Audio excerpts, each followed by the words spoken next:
Gaza में इंसानियत भूख की बंदी बन चुकी है। लोग खाने के लिए एक दूसरे पर टूट पड़े।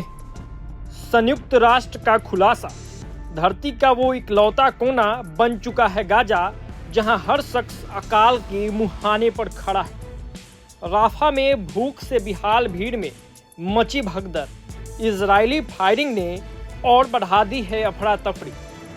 फूड सेंटर पर लगी हजारों की भीड़, गोलियों की आवाज से गूंज उठा आसमान। दर्जनों घायल, कई मौतें। यूएन अधिकारी बोले, जीएचएफ सेंटर भूख मिटाने का नहीं बल्कि हालात बिगाड़ने का मॉडल बन चुका है। अब तक 54,000 से ज्यादा मौतें।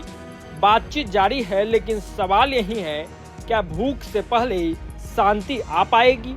मिडिल ईस्ट में इजराइल और हमास के बीच जारी जंग ने गाजा की जमीन को बंजर ही नहीं बल्कि बेजान बना दिया है।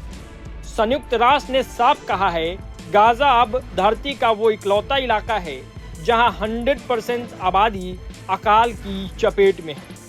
यूएन की मानवीय सहायता एजेंसी ओसीएचए के प्रवक्ता जेंस के मुताबिक गाजा अब ऐसा स्थान है जहां हर व्यक्ति भूख से जूझ रहा है। 27 मई को गाजा के राफा शहर में जब खाना लेने भीड़ जुटी तो हंगामा और भगदड़ मच गई। अल जजीरा की रिपोर्ट बताती है कि इजरायली सैनिकों ने जब फायरिंग की तो स्थिति और बिगड़ गई। हालात ऐसे बन चुके हैं कि खाने के लिए इंसान इंसान पर टूट रहा है। खाना बांटने के लिए बनाए गए फूड सेंटर भी अब खतरे से खाली नहीं है। इजराइल ने 29 मई को दावा किया कि उसने गाजा में आतंकी ठिकानों पर कार्रवाई की, जिसमें कम से कम 44 लोगों की जान चली गई। इसी हमले में 2 लोगों को गोली मारने की बात भी सामने आई। जीएचएफ यानी गाजा ह्यूमैनिटेरियन फूड सेंटर, जो अमेरिका और इजराइल की मदद से शुरू किया था, अब खुद विवादों में घिर गया है। हजारों लोग अब खाने के लिए गेट पर पहुंचे तो कथित तौर पर इजरायली फायरिंग में 50 से ज्यादा लोग घायल हो गए। यूएन के सीनियर अधिकारी का कहना है कि ये गोलियां चेतावनी के तौर पर चलाई गई, लेकिन भीड़ में दहशत फैल गई।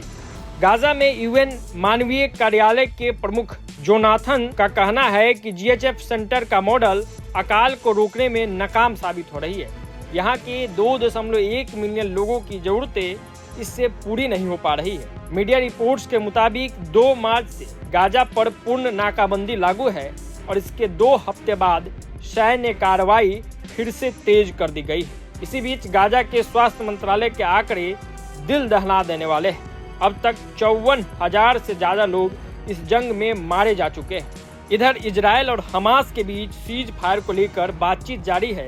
व्हाइट हाउस ने 29 मई को बताया कि इजराइल हमास को दिए गए नए प्रस्ताव का समर्थन करता है, लेकिन हमास ने प्रस्ताव को खारिज कर दिया है। इस प्रस्ताव में 60 दिन का युद्ध विराम और बंधकों की रिहाई की बात थी, लेकिन हमास ने इसे अधूरा बताया।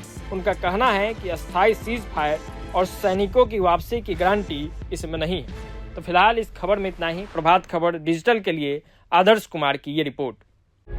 प्रभातखबर.com, विश्वास वही, रफ्तार नहीं।